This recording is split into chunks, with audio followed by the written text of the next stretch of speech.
Arundhathi Subramaniam is the author of 13 books of poetry and prose, shortlisted for the T.S. Eliot Prize in 2015. She is the recipient of the Sahitya Academy Award, the inaugural Khushwant Singh Prize, the Raza Award for Poetry, the Il Chapo Award in Italy, the Mystic Hilinga Award, the Z Women's Award for Literature, and the Homi Bhabha and Charles Wallace Fellowships. Arundhati is joined in conversation by Akhil Katyal. Hi, Arundhati. Hi, am I audible? Yes, you're audible. Perfect. So, Arundhati, the two of us are moderately outnumbered by the audience members here. So it can be a small, intimate conversation. Yes. Actually, and Arundhati and I have been in touch over the last week, and I've had the pleasure of reading her book, Love Without a Story, on which we focused the conversation, and Arundhati has also kindly engaged with a manuscript that I've been working on. And I thought maybe I'll begin with telling all of you a little bit about Love Without a Story, which is a book by Arundhati which came out in 2019. It's quite remarkable how when you do not let the idea of love be held hostage only to the idea of the romantic couple, and when you extricate it from that narrative, when you extricate it from that story, of a predictable story of sorts, when you take it out, you open up so many worlds. And one of the greatest pleasures of reading Love Without a Story was precisely that you got worlds of friendship, worlds which were committed to a spiritual practice, worlds of sisterhood, a common womanhood that she shared as a poet, and a kind of cosmopolitan kinship which actually across the bonds in the collection you notice along with your travels. And this way, although it's a commonplace idea, word, concept where each of us have a claim to it and an understanding of it, she defamiliarizes love for us, which is a very hard thing to do. And one of the ways, in fact, and maybe we can start with that question, Arundhati. One of the ways in which she does that is actually she allows no secondariness to the idea of friendship. Like usually modern ideas of romance, they rely on the peripheral nature of friendship. They rely on the fact that friendship will at some point be outsmarted by and outlived by love. And yet, throughout the collection, there is constantly a resonance of what the figure of friend means and how precious the expenditure of time with friends can be. So Arundhati, maybe we could start this conversation just by thinking about what the division of labor is between love and friendship in a volume such as yours, and proceed from there. And maybe you could read a poem as well to illustrate what you wish to say. And I want to start by thanking you, Akhil, and thanking you for your close reading of the text, and also letting you know that your manuscript is one that I've enjoyed a great deal. And one of the reasons I'm so looking forward to today is because what I was struck by were the convergences between our texts. Their treatment is very different, but they return to this idea of, I think, central ideas of love, loss, and perhaps most fundamentally, which I, a state that I think is central to love, bewilderment. And I think in many ways that is really what churns at the heart of both our texts in different ways. I'm particularly pleased that you bring up the question of friendship, because for me at the very start, and this is something I've said again and again, Akhil, as far as whenever I've talked about this book, the immediate assumption for people is when you use the word love, that it can only mean romantic love. And this is, of course, despite the fact that we've had a wonderful world heritage of sacred poetry that speaks of love. We've had paeans to friendship as well that are very much part of our inheritance. And yet somehow we make this assumption. And that was something I didn't want to do in this book, and it wasn't conscious. I often say that the thing about love stories, and here, of course, I mean romantic love stories, the thing about romantic love stories is that they come to an end at some point or the other. They're intrinsically, by definition, unstable. Wonderful, exhilarating, unstable. Whereas in some way, and I'm not the first, obviously, to have said this, we can go back to, Plato, we can go back to the Buddhist idea of noble friendships, we can go back to the Sufi idea of what the teacher can mean in your life and so on. But the idea of friendship as a far more stable, far more equanimous relationship is one that has always made great sense to me. So I think when love stories end, it is possible for stories to subside and for love of a kind to remain. Not the love of peaks and troughs and crests and none of that, none of the highs and lows of the human cardiogram, but just the sense of a gaze that includes more than it leaves out. A gaze that is affectionate, but not sticky, not clingy, not needy. To me, that's the kind of love I wanted to talk about in this book. And it appeared time and again, which is when the title began to suggest itself, because it's a phrase in one of the poems, as you might recall. There's a poem called The Fine Art of Aging, in which the phrase emerges, love without a story.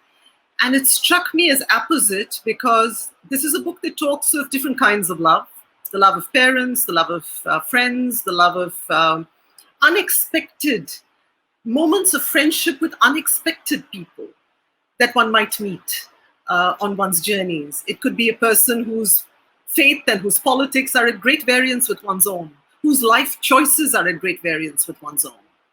And yet there are moments of kinship that it talks about, whether it's with a woman in Laverna or a Pakistani poet in Ajmer, the moments of kinship. And then, of course, there are friends and parents and lovers. And there is also,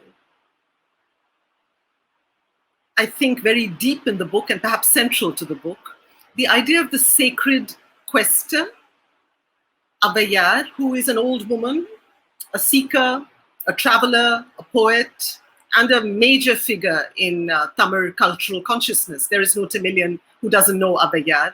So perhaps it was inevitable that she would creep into my poetry at some point. But what interests me in Abayar, Akhil, is the fact that when she has this celebrated meeting with this little boy who turns out to be God, he's the son of Shiva himself, Muruga. She has the celebrated meeting with him. And yet, what fascinates me, and perhaps this is why the story matters to me, what fascinates me about that meeting is their gaze is level. They meet as equals. The human and the divine come together in this moment as equals. And this to me is also our legacy, and the legacy of sacred poetry in this country, that invites us time and again to this view of the sacred, of the divine, as the friend. Appar, who is a major poet, Tamil poet, has a poem in which he speaks of just that. He says, why wake up every morning at the crack of dawn and bathe? Why perform every ritual according to the rules? All this is in vain if you cannot say, he is my friend. And that's how Abayar and Muruga greet each other. The human and the divine looking each other in the eye in an egalitarian relationship. Female and male coming together in an egalitarian relationship.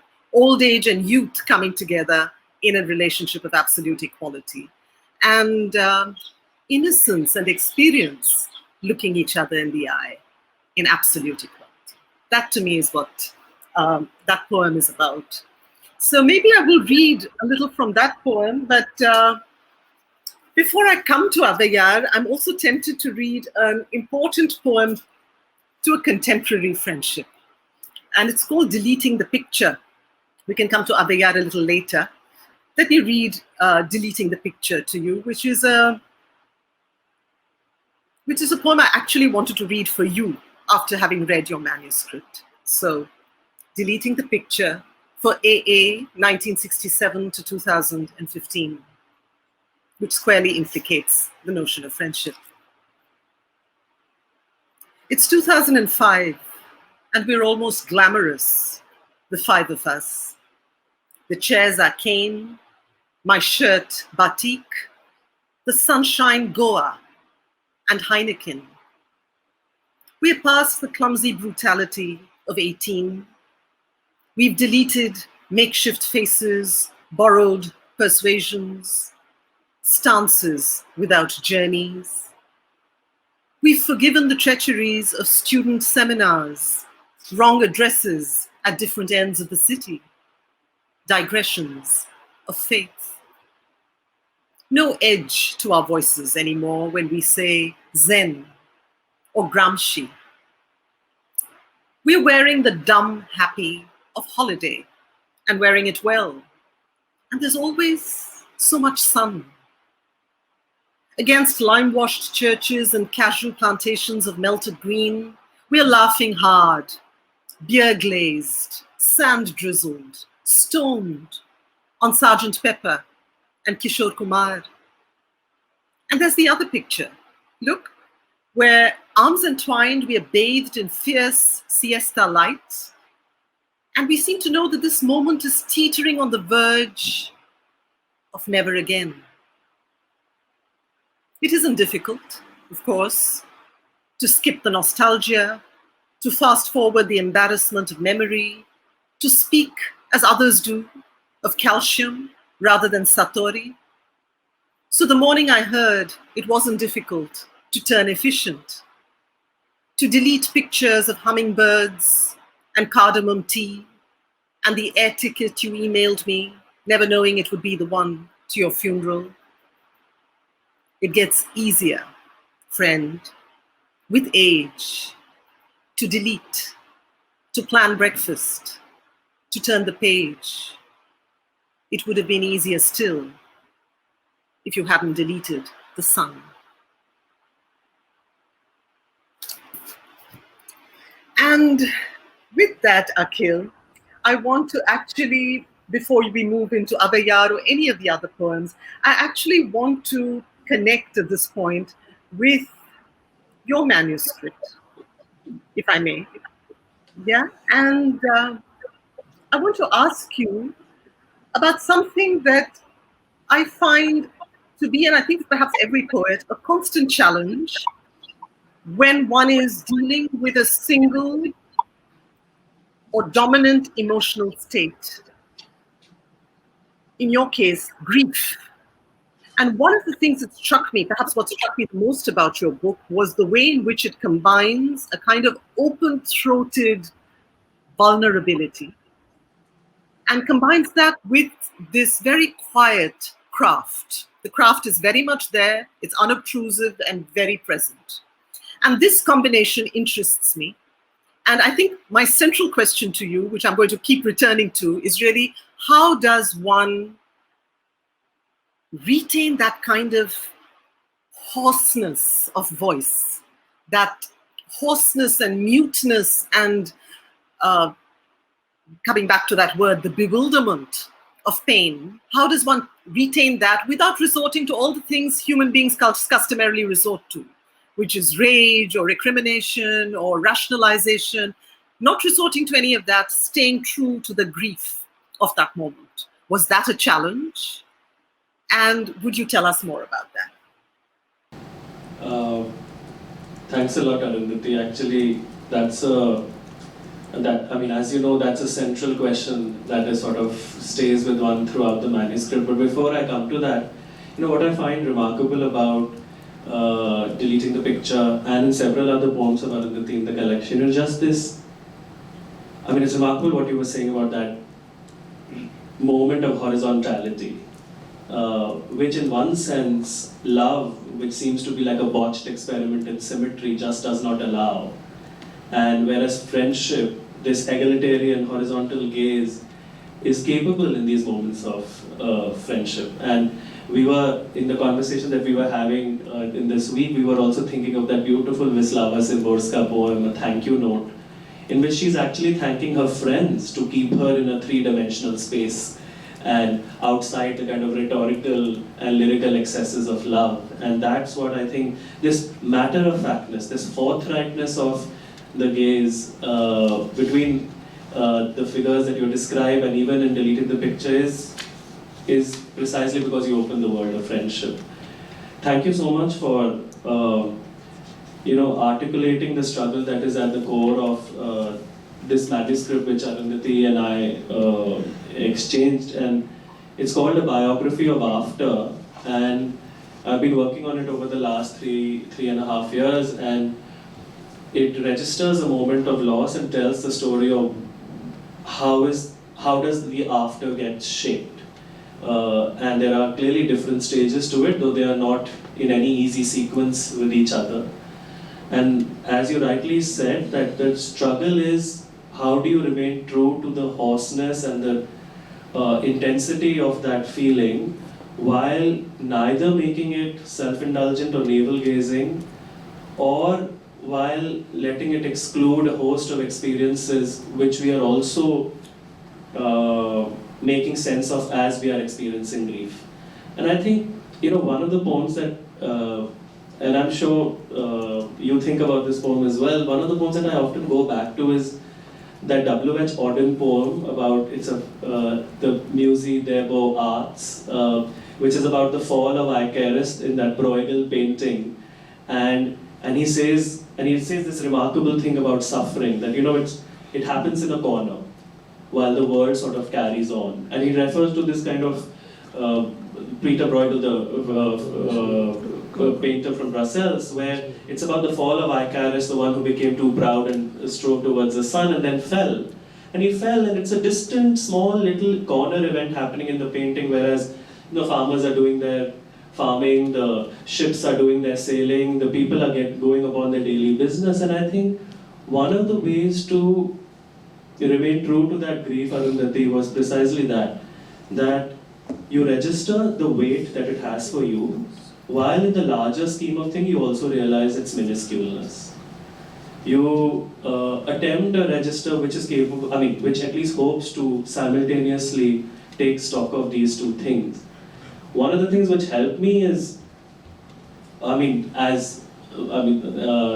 you say that craft coexists with a kind of a cry of sorts, what helps me is the toolbox of poetry, which I guess helps all of us, which is, with that which allows us to manipulate sense, sound, space in a poem, and which gives you some kind of affective distance with that grief, where you are where the poem is no longer simply a kind of a guttural cry, but it becomes like a vessel for what you hope to say, a vessel for what you believe. And I think that toolbox of poetry allows it to become that vessel. One of the things which I find remarkable in your work as well, all the time when I was reading Arundhathi's work, I was like underlining it throughout, precisely because these images stood out to me. And I think the image does it for us. The image is this.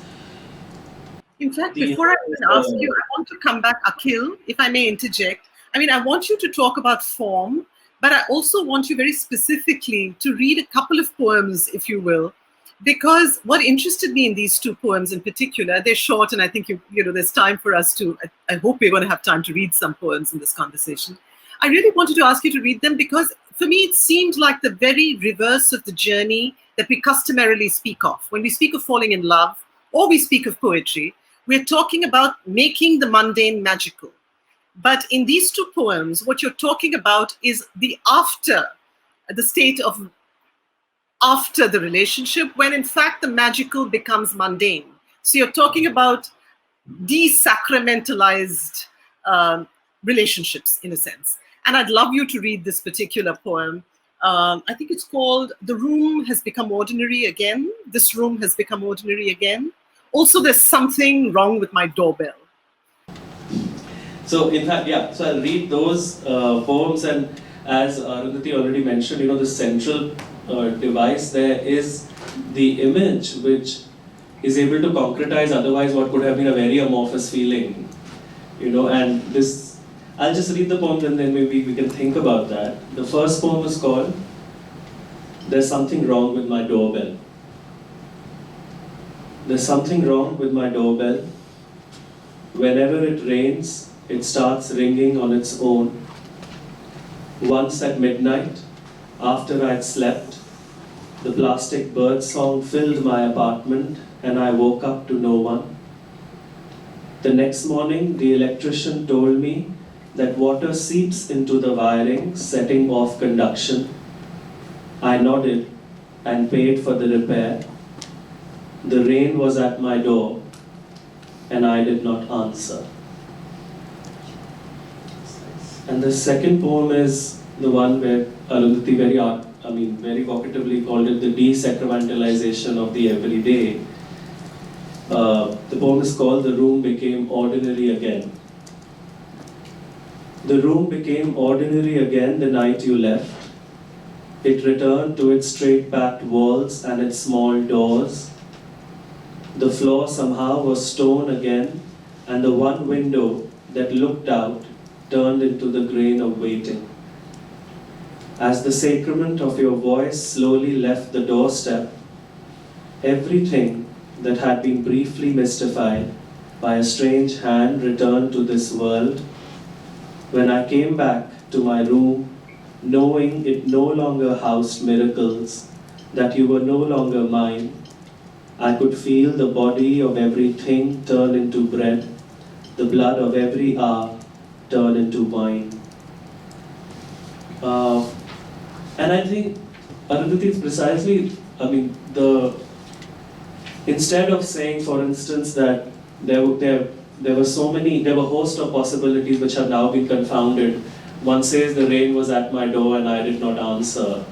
Or instead of saying that the world is banal again, one says that the body of everything is turned into bread and the blood of every hour is turned into wine. And I think that manipulation of sense which the image allows us to do is one of the ways to create some form of distance from that gutturalness, while it becomes a kind of a container precisely for that hoarseness which grief throws us into, which then it, as Love Without a Story also attempts to do, then finds vocabulary for it. In fact, one of the things that both you and I think about constantly is, when we think about love poetry, there is, obviously sometimes there is this kind of narrowness of the insular eye, the one which can be self-indulgent, the one which can be navel-gazing. And there is a way in which the eye in Love Without a Story actually has great expanse to it. And it creates different kinds of communities inside it. It could be of friends, it could be with the sacred, it could be with a kind of sisterhood, it could be through this kind of cosmopolitan kinship which you, as you already spoke of in a few examples. So, if you could maybe think aloud about what is the relationship between this I and we in Love Without a Story, and what allows you to toggle between these, and maybe a poem which could also help us think about, at one end of it is a kind of the ego which has just lost something, and at the other end of it is this kind of shared predicament of humanity as such, and there are several stages in between. What does the love poet do to avoid any form of insularity? It's a good question, Akhil. I think I agonized a lot about this, the possible insularity and the solipsism of the I, much more in my earlier poetry. In my first book, for instance, I remember what a big deal it was personally, not for the world, personally, to write a poem called 546 Andheri Local, just to be able to say, I'm going to implicate this particular suburb in Bombay and believe that it will find its way to be decoded, it will be understood by some unwary reader who stumbles upon it somewhere in the world. To keep the faith. And I always marveled at the fact, of course, that you and I were expected to understand the 450 from Paddington, and that we knew, of course, every place on that Monopoly board, and never really had a problem when we navigated our way through London, simply because we knew all the names before we got there. But this was really, for me, an important moment to be able to say, my local space that I'm going to implicate and expect you to understand. And it was done with a certain hesitancy, but also with a personal sense of, this is my act of impunity, as it were. I think with the later poetry, I decided to agonize less. And there were probably many reasons for that. One is, of course, somewhere that essential feminist insight about the personal being the political was something that had percolated more deeply. And I saw the truth of that more and more for myself. The other is the fact that I just spent more time as a reader, not just as a student, but as a passionate reader of lyric poems of all kinds. And I realized that the essential faith that the lyric poem keeps is in the particular.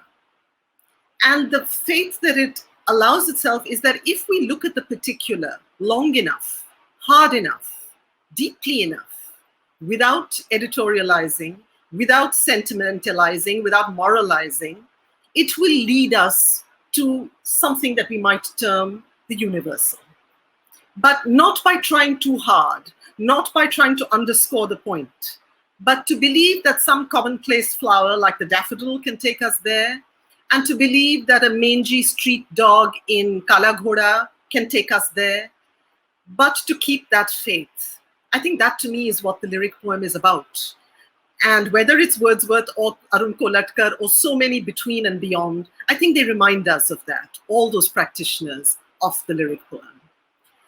And there's also a particular heritage of poetry that has meant a lot to me, which is the Bhakti poets of this subcontinent, the devotional poets, sacred poets of this subcontinent, for whom devotion was paramount, and who are poets who remind me again and again in this sort of utterly breathtaking fashion.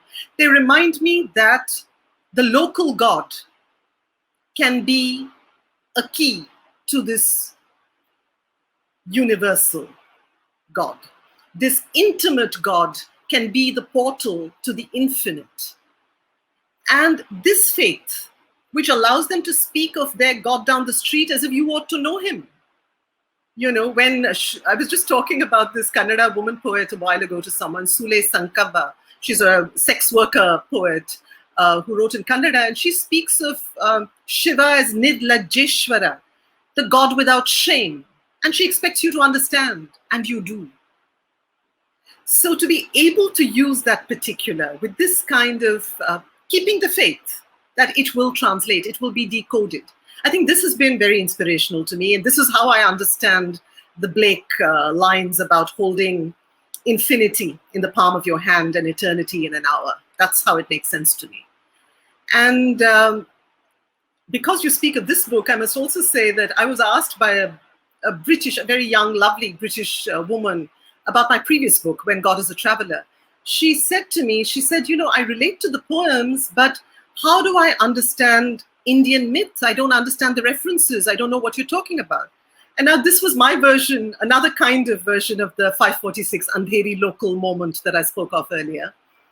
And it actually led me to write a poem, which is in this book, in which I say that really it's not about how do you approach Indian myth if you don't know it. You approach it the way I approach Greek myth, which is not trying too hard to get the foreign names and places and to get the pronunciation right. You can if you want, but that's not the point. It's keeping the faith that the more deeply you enter the subjective, it will lead you to the intersubjective. The more deeply you explore the self, it will lead you to touch that place that we might call the archetype. It's inevitable. I'm certain that all I really need to say about Abbayar, even when I read about her today, is that she's an old woman, she's a poet, she's a traveler. After that, I allow the archetype to do its work. There is absolutely no one who does not know that archetype. Somewhere, it leaks into your bloodstream. You recognize it even before you understand it. I think that's the faith I would keep, and that's how I would translate. Allow myself. Actually, would you like to read that poem for us? Maybe I could read. It's a long poem, so maybe a couple of short sections of that poem. Yeah. If I can find it, and if I remember. Okay. It's the backbone poem. It's the central poem. Yeah, it's central to the book, really. Okay. Abbayar lives in a face where the civil war is almost over. Frayed flags of peace hoisted, cavalry slumbering, garrison emptied. Nothing to declare anymore, she says, not even nostalgia. Perhaps just a few ruined keepsakes, a bottle of limoncello from a sun-slathered June in Amalfi, a butterscotch moon from a Tel Aviv hotel, a picture of a cat, pink-pawed, yogic. For lovers flatten into photographs, photographs into reminiscence, reminiscence into quiet. And then what's left? Perhaps just the oldest thing in the world, love without a story. Abayar knows that tyrannical algebra teachers die, and timid cleaning ladies with floral aprons too. She knows oligarchic poets blur into fussy grandpas, dashing bankers get dementia, and the prettiest girls in class slash their wrists in beach homes felled by boredom and barbiturates. She knows that the aging ustad is eventually ousted by triglycerides and court politics, and the silent acolyte with smoldering eyes and humid palms. She knows every court must have its oily pandit, its bleating groupies, its sullen cavillers, its jester stoned on his own demagoguery. She knows every sangha has its devadatta, plotting his coup in a blue swirl of power lust. She knows that everyone, everywhere, believes they've been wronged, that history was written by someone else, and that they're always right. It goes on, but I'm going to stop there. But I just hope that someone somewhere will pick up the Abayar poems and read them, even if they don't read the book, because for me, in many ways, Abayar has been pivotal to my understanding of love and the journey and the whole business of walking the world, really. And I'm not done with her yet. And it's that actually that makes me come back to what you were saying earlier, Akhil. I want to ask you actually about something you touched on, but which I asked you to defer, which is this question of form.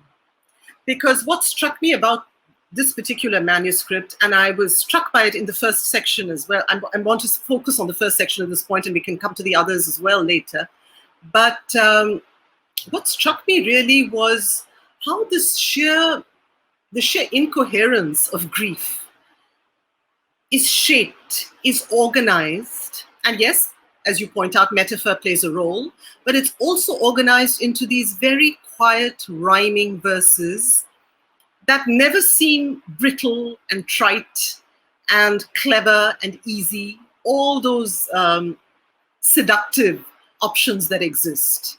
So I want to ask you more about your approach to form in this particular book. Actually, one of the poets that one has gone back to quite often and has also guided, mediated one's relationship to form is what in the 90s Agha Shahid Ali was doing with form. And this is The Country Without a Post Office, but also The Last Collection, Rooms Are Never Finished. In those set of poems where, first of all, he's thinking about what is happening to his homeland, Kashmir, in the 90s. And then he's thinking about a subject matter which seemed to have become the most difficult subject matter for him later on, which is the death of his own mother. And it was remarkable. I was reading one of his interviews. He was doing it with a colleague, I think at UMass Amherst, when he was posted there. And he said that it's precisely when the subject matter became too difficult that form came to my rescue. As we know, today Kartika Nair, actually earlier on in the session today, she said, quoting a friend of hers, she said, I wrote Kunti's voice in the canzone precisely because every poet must write one canzone in their life.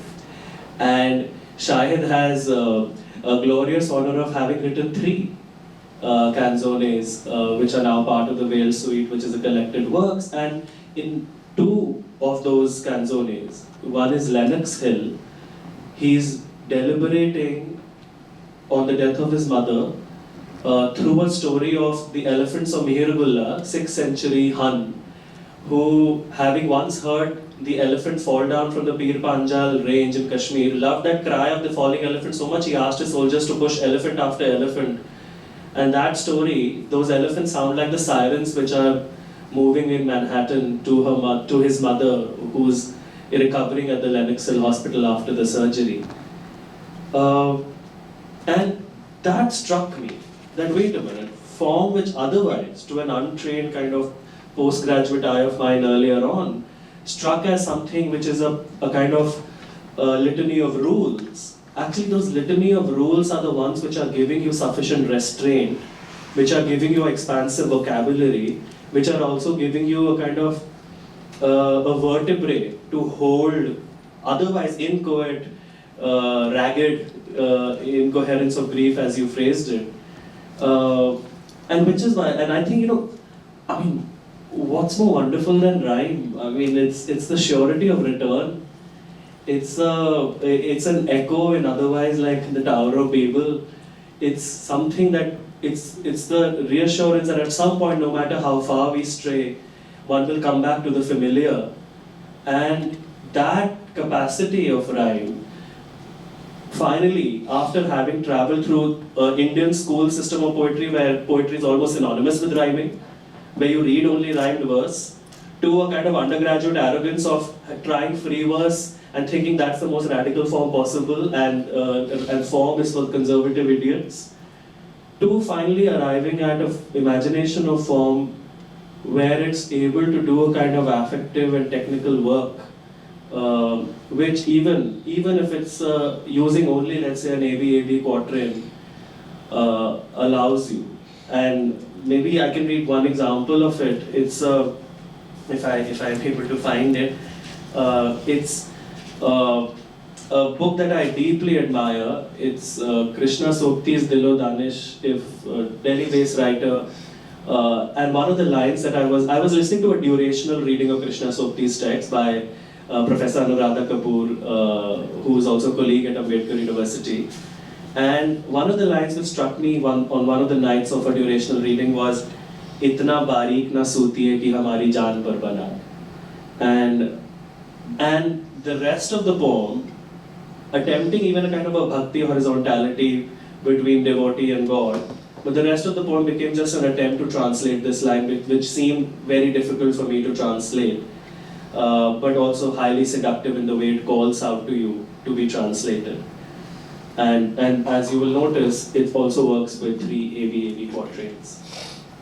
12 variations on a Sokti line. Itna barik na sutiye ki hamari jaan par banaye. Do not thresh me so thin that I die. Do not cut me so sharp that I break.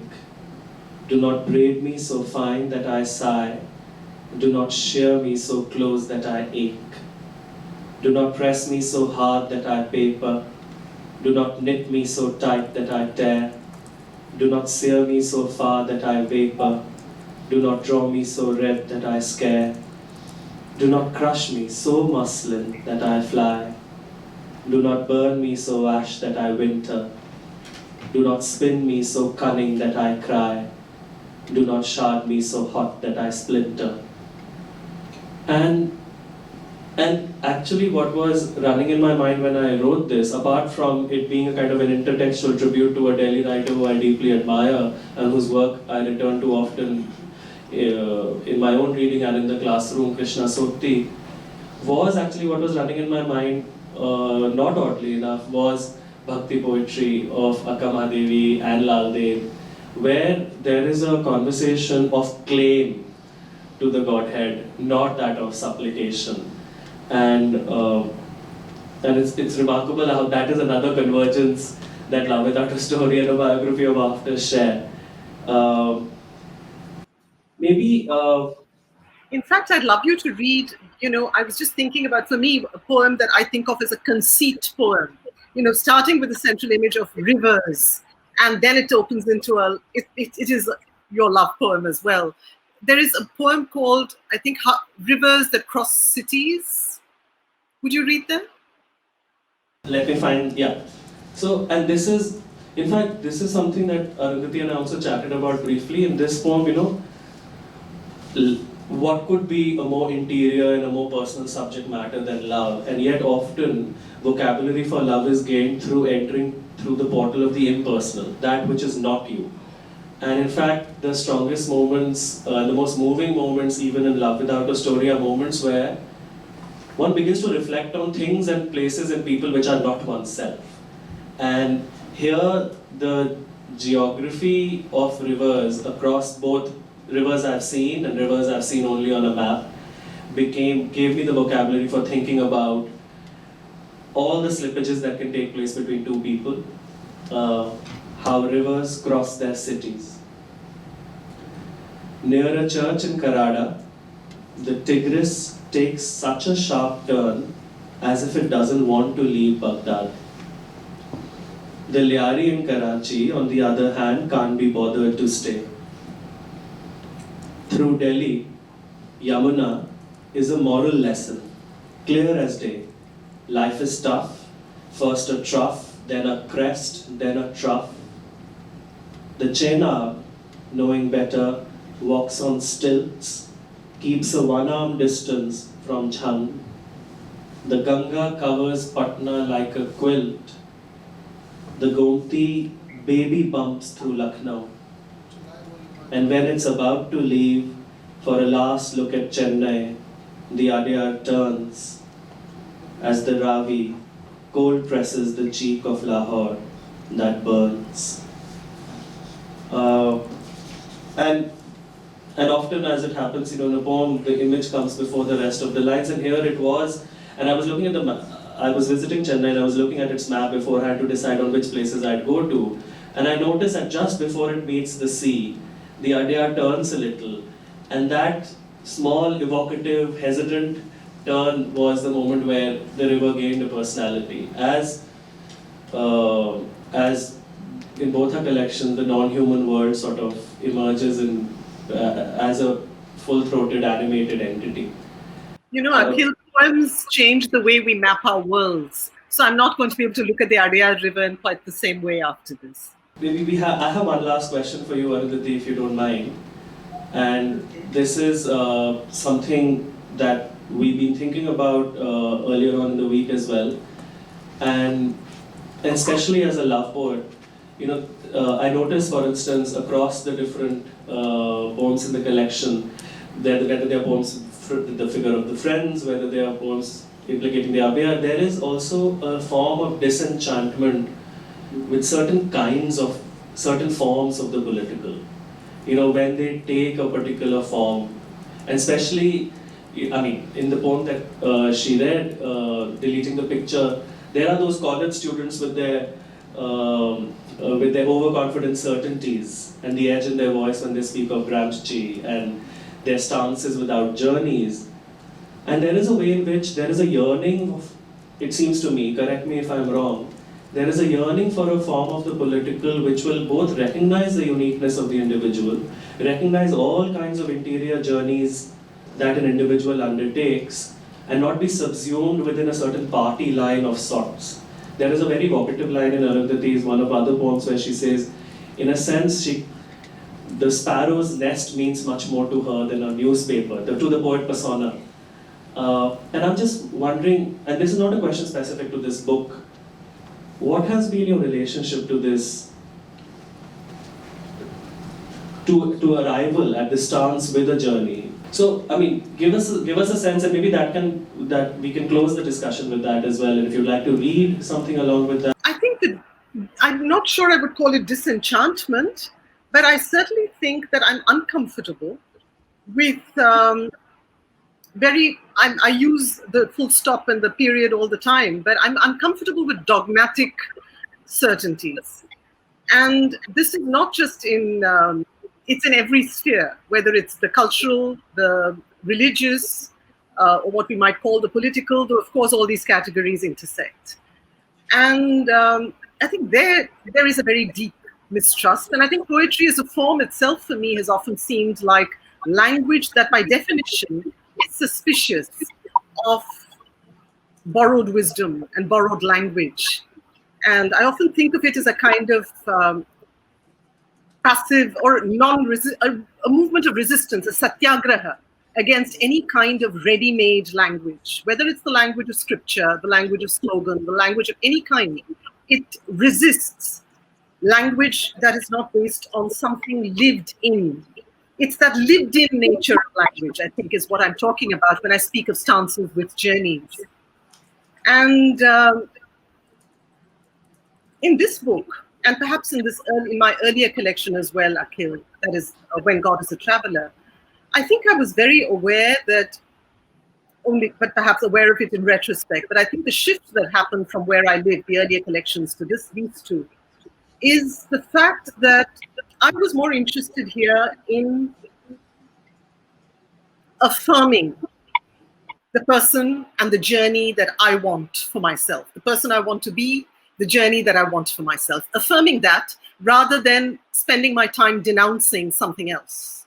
So I wanted to speak of the way I navigate and the speakers whom I'm interested in navigate their lives. There's Abhaya who tells me that there isn't a single point to any life journey. There are multiple points. And she says the point of any is a shared fruit and laughter, and there's no sadly or happily ever after. I'm interested in that wisdom. I'm interested in the wisdom of the catabolic women who tell me that there are tricks to turn rage into celebration. And I'm interested in the wisdom of the traveler who wants to have conversations with people in Ajmer at the Dargah and in La Verna at the monastery of St. Francis and in the seat of Vajrayana Buddhism and the abode of Shiva, which is Mount Kailash. I'm interested in those conversations without having to make another parallel comment on religious bigotry. For me, I just want to open up the kinds of experiential ways in which convergences happen. So I think I just wanted, and this again empowered by amongst many others, the Bhakti poets, who always remind me that the experiential over the doctrinal. That's what counts, that's what stays, that's true. And I think I wanted to sing of that, and I think since I can never quite mention the Bhakti poets without mentioning this, I want to say this very briefly. I think the way in which they really inspired me, and this resonated with my own, I think the insights of my own existential journey as well. The way in which they speak to me deeply is because they remind me that you can disagree with love. That's how they disagree with their gods. They abuse their gods. They shower all kinds of cuss words at their gods, some of them, but they never stop loving them. And to me, the idea, one, that dissent does not mean disloyalty. And at the same time, the idea that contempt never makes for constructive change of any kind. Contempt is a kind of othering of whether in this case God or of any other group or person or individual. That's never going to be the way out either. So this essential inclusiveness of the Bhakti poets is something I've loved. And perhaps that's percolated into my work, but also because it resonated deeply with my own experience.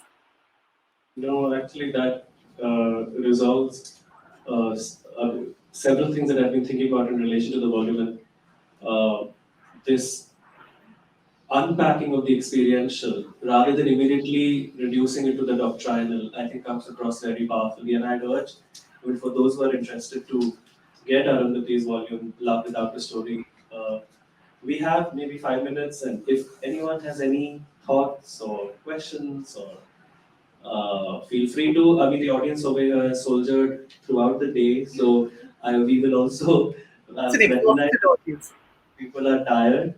But if anything springs to mind, then there is one question, I believe. Thank you, Arundhati and Akhil. That was a really enlightening discussion. Anyways, Akhil, you were talking about form and the importance of form in poetry. And this is my question to, I guess, the both of you. It's that with a language like English, or with any language whatsoever, the language comes with its own arsenal of, poetic devices and poetic tools the syllables, the weight of the syllables, for instance, is different in Hindi and in English. And then for a poet such as you both working in India, uh, in a different context, kind of translating the experience of living in this country into a language which is so different in many ways. Uh, what difficulties do you encounter in terms of reconciling influences you might have, such as Arundhathi has from the Tamil poet she was talking about, and the other poetic repositories of indigenous languages, kind of reconciling that with the English language, which has its own limitation in terms of form, as far as form is concerned. Because I mean, as a young poet who's starting out, you're always told that English has a limited number of rhymes, and you know the rhythm in English is naturally iambic; it falls return, return, return. But that might be different for a poet writing in an indigenous language. So, how do you reconcile this sort of chasm between form and experience or content? Akhil, why don't you take that Would you first? like to take the? No, I think you should. I've just answered yours, so I think it's good to hear you. What's your name? I'm Khalid. I'm Khalid. So Khalid, actually, English, and I'm sure several will agree with me, English has had a fairly robust literary life in the subcontinent.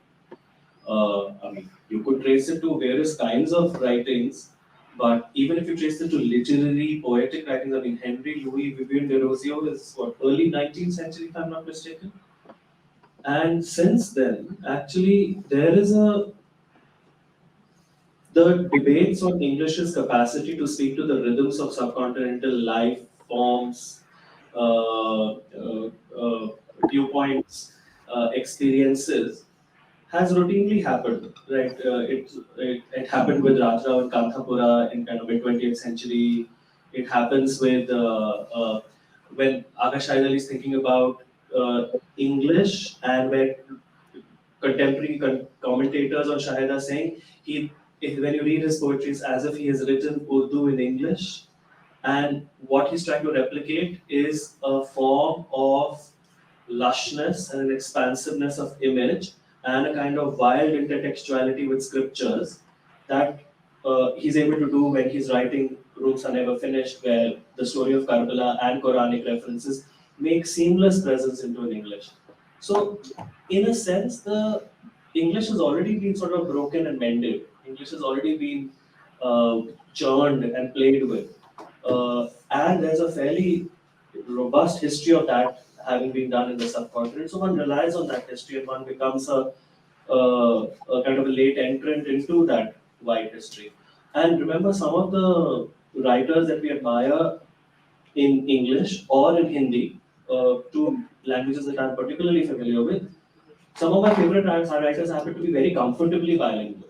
You know, so even as they are made icons of one particular linguistic heritage, they're actually thinking, expressing, contemplating, reflecting in the other language as well. And often there's a strange division of labor where they do certain kind of affective work in one language and a certain kind of critical work in another. So, so I think the English has been opened up, and this idea that English has limited number of rights, but often, I mean, if you look at, if I'm not mistaken, Akbar Allahabadi, if you look at some of his early 20th century poems on the Delhi Darbar that had happened in 1911, when Delhi was made into the capital and moved from Kolkata to Calcutta to here, you read his what we would call a Hindi Urdu poem, and there is a massive, very wild sprinkling of interlinguistic puns. Uh, देखकर हैरान थे Harijan ball में नाचे lady Curzon etc etc. It goes on like that. So English has never been held hostage to its own limitations in any case, if we were to consider it even a question of limitations. That would be my short answer to the otherwise a tricky question which lots of authors have obviously wrestled with. And if you read The Love Without a Story, Arundhathi's book, uh, words from other languages and concepts from other languages are not decorative presences in her English. They are constitutive presences in her English, and they change English itself. Arundhati, would you like to add something, and maybe we could close with that? No, I think, no, I'd agree with you. I think you put it, it's wonderfully put. And I'd say to Khalid that, you know, whatever your language, Khalid, I suspect every poet wrestles with this, you know, that no language is adequate. Whatever your language, it's never adequate for to translate the experience that you want into language. This is a fundamental thing you wrestle with. Then when you're heir, as we are, to a multilingual culture, where even without entirely understanding another language, its cadences are sort of leaking into your own life. You know, the thing to think about is really how are these leaking in? What is it that you want to taste on your tongue? What will be true to this experience that you want to put on the page or to want to put into words? And it's a difficult journey. It's a journey when there will be lots of pauses, lots of, to go back to that earlier word, a lot of hoarseness, because it's never going to be enough. Whatever the language, it's never going to be enough. Whatever the resources, however well you know your language, it's never going to be enough. Once you reconcile yourself to that, and I'm not going into the whole question of, you know, what is an Indian poet and what are his or her resources when you're an Anglophone poet. I don't even want to get into that because I think so much has been said and Akhil's already talked about it. But I think this whole question, even more fundamentally, of whether language will ever be adequate, that's something that can trip you up even more at some point in your life. It could happen at any time. For me, it happened when I believed for a long time that my challenge was really how to translate cultural experiences into language. What is the feel of my mother's sari and how can I translate that into language? What is the feel of the puja room my grandmother used to spend a fair amount of her time in, and how do I translate that smell into English? Those were my questions until I was tripped up by a particular kind of silence in my life that made even those questions seem superficial. So it's on that level that I'd like to respond to your question for now, and I hope we can have a longer conversation later. Hello, my name is Ryan, and I just finished reading Jezuri by Arundhathi Subramaniam, in which he takes a pilgrimage to the site of Khandova. And I felt such a kind of irony and skepticism, but also an immense kind of openness with the spiritual. So if you can briefly explain what has your relationship been with the spiritual throughout maybe in your 20s, like we believe we're skeptics, we're atheists, and things like that, and slowly maybe a transformation of experience happens. So how was your journey dealing with this feeling? Ryan, I love Jejuri. It's a book I keep going back to. And I remember the first time I read it in my college library and fell in love with it. Simply because of what you said, this irreverence and irony on the one hand, and this ability to accommodate this darshan experience, which is what I think that old woman, the old beggar woman, offers the speaker when he looks into her eyes. So I think my own journey was not one from skepticism to belief, but certainly one of quest and a belief that my answers would come from certain sources. I believe my answers would come largely from the arts, and they did for a long time, from dance, from movement disciplines of various kinds, and through literature and music and theater. But there was a time in my life when, to go back to what I said earlier, a time of such intense silence that befell me. I say befell me because it felt like an ambush. And I was terrified and I didn't know how to make sense of it. And as I started crawling, really clambering out of that silence, I became, I think in my own self-definition, less of a poet and more of a seeker, and willing to look for guidance from whatever quarter it came from. It didn't matter. That's how desperately I needed it. So I was willing to look a bit of a fool in the process, but I needed guidance desperately. And today I'd say that I've been guided less by verbal wisdom. Words are my trade, they're my discipline, they're what I hang around in, that's the workshop I live in. But my daily practice is non-verbal, and for want of a better word, I'd call it a spiritual practice. And it's that spiritual practice that allows me to see that it's from great silences that all these words emerge. That may seem like a platitude, but it's not a platitude in terms of my experience. I think there's been a change in the way I look at language and the way in which I approach poetry. I think I approach language, I may be writing about the same things, but I'm writing about them. The how has changed. At least in my experience, it has changed. I approach silences as well with much greater respect than before. And because I feel I am different as a result, I think the poems are different. Because I breathe differently, I think the poems are different. You know, the pauses are different. The awareness of how energized a pause can be, that has increased. My awareness and my respect for that has increased. So I think it's a wonderful question, and I wish I had more time to answer it. I'd say that I've learned from many sources along the way, the yogic traditions for sure, that encourage you to bend but not break. The reclamation of spine, learning about spine, that it is possible to be respectful and to listen, but without ever losing spine. I use metaphors of spine because they've been very central to my poetry as well. So I loved what Akhil was talking about earlier, even in terms of the vertebrae that fixed forms can sometimes allow you. And I wish we could have a longer conversation about this, but I'm very mindful that we might be overstepping our time limit. Thank you so much, Arundhathi, and thanks everyone for listening in. I hope we converge again soon in one situation or another and carry on the conversation. It's been such a joy reading your book again and engaging with you, and I hope we get to do it soon.